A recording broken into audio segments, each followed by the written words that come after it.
লেখাপানীত অবৈধভাৱে কঢ়িয়াই নিয়া 7টা প্ৰকাণ্ড হুলুং কাঠৰ কুঁডা, এখন টিচি ট্ৰাক আৰু জেচিবি জব্দ।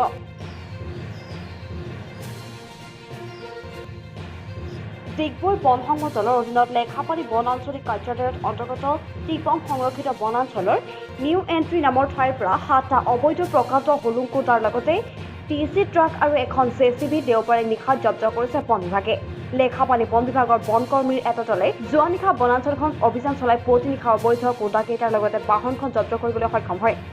অৱশ্যে এই দুষ্কাৰ্যত জড়িত লোক উক্ত স্থানৰ পৰা সংগোপনে পলাই যাবলৈ সক্ষম হয়।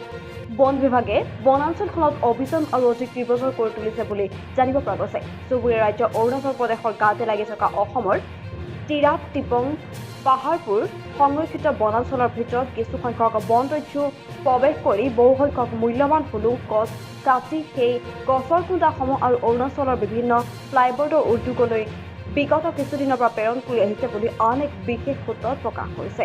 আগন্তুক দিনত অবৈধ চোৰাং কাঠ ব্যৱসায়ৰ ওপৰত অসম চৰকাৰৰ বন বিভাগে কেনেধৰণৰ পদক্ষেপ গ্ৰহণ কৰে সেয়াহে লক্ষণীয় হ'ব। হয়, আমি বিশেষ সূত্ৰে খবৰ পালোঁ।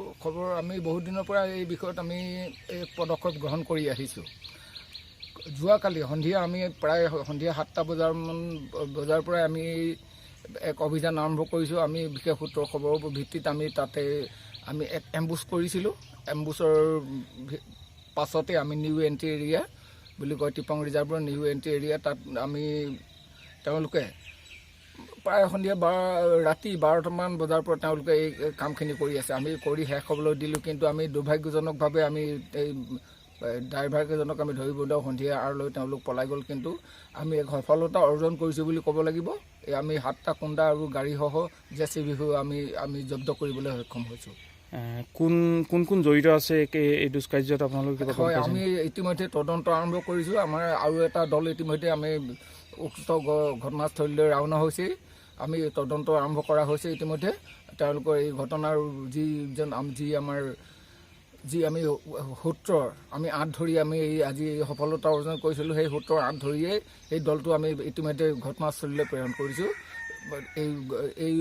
এই দুষ্কাৰ্যৰ সৈতে জড়িত ব্যক্তিক আমি কৰায়ত্ব কৰিবৰ বাবে আমি যৎপৰোনাস্তি চেষ্টা কৰি আছোঁ। আমি যিমান দূৰলৈকে গম পাইছোঁ, এই অবৈধ কুঁডাসমূহ বিভিন্ন সময়ত অৰুণাচলৰ যি জয়ৰামপুৰস্থিত বিভিন্ন প্লাইউড ফেক্টৰীলৈ প্ৰেৰণ কৰা হয়। এই ক্ষেত্ৰত আপোনালোকে অৰুণাচল চৰকাৰৰ লগত কিবা এই বিষয়ে কথা পাতিছে নেকি? হয়, ইতিমধ্যে আমাৰ উচ্চ পৰ্যায়ৰ বিষয়াবৰ্গই এক পদক্ষেপ গ্ৰহণ কৰিছে।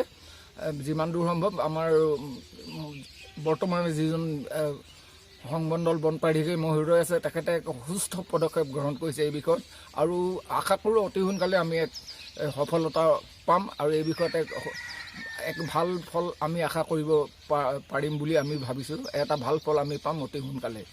ডিগবৈ প্ৰবীণন্তৰ ৰিপৰ্ট সংবাদ 365।